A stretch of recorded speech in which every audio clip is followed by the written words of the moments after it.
दिल्ली के मालवीय नगर स्थित फ्लोरिस stay hotel में लगी भीषण आग ने कई परिवारों को हमेशा के लिए उजाड़ दिया। लेकिन इस हादसे की सबसे दर्दनाक कहानी गुरुग्राम के एक परिवार की है, जिसने कुछ ही घंटों में अपने 8 सदस्यों को खो दिया। गुरुग्राम के सेक्टर 46 निवासी विवेक अग्रवाल, जो पेशे से चार्टर्ड अकाउंटेंट थे, अपने परिवार के साथ दिल्ली आए थे। उनका उद्देश्य किसी छुट्टी का आनंद लेना नहीं था, बल्कि अपने पिता से मिलना था। विवेक के पिता 80 वर्षीय राधेश्याम अग्रवाल दिल्ली के मैक्स अस्पताल में आईसीयू में भर्ती हैं और उनका इलाज चल रहा है। पिता की देखभाल और उनसे मिलने के लिए विवेक अग्रवाल ने मालवीय नगर के फ्लोरिस स्टे बेड एंड ब्रेकफास्ट में 2 कमरे बुक किए थे। उनके साथ उनकी पत्नी तर्जनी अग्रवाल, 2 बेटियां जीविसा और वारिया तथा परिवार के 4 अन्य सदस्य भी मौजूद थे।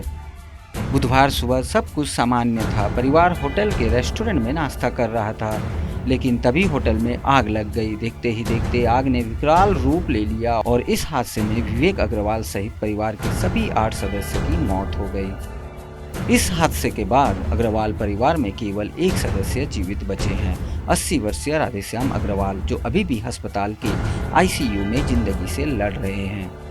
उन्हें शायद अभी यह भी पता नहीं है कि उनका पूरा परिवार इस दुनिया से जा चुका है।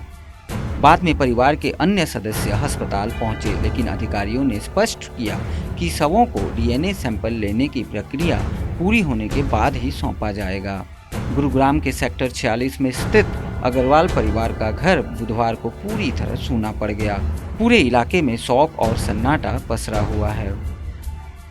इस भीषण अग्निकांड में कुल 21 लोगों की मौत हुई है, जिनमें 12 विदेशी नागरिक भी शामिल हैं। दर्जनों लोग घायल हुए हैं। बताया जा रहा है कि आग लगने के समय होटल में लगभग 40 मेहमान ठहरे हुए थे, जिसमें से अधिकांश सो रहे थे। पुलिस के अनुसार 5 मंजिला इस इमारत में केवल एक ही प्रवेश और निकास मार्ग था।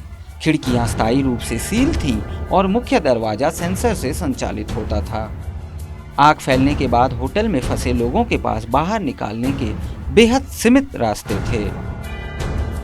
सूत्रों के मुताबिक दिल्ली सरकार की बेड एंड ब्रेकफास्ट योजना के तहत इस संपत्ति को अधिकतम 6 कमरों के संचालन की अनुमति मिली थी, लेकिन हादसे के समय फ्लोरिस स्टे में 25 कमरे संचालित किए जा रहे थे, जिसमें कुछ बेसमेंट में भी थे।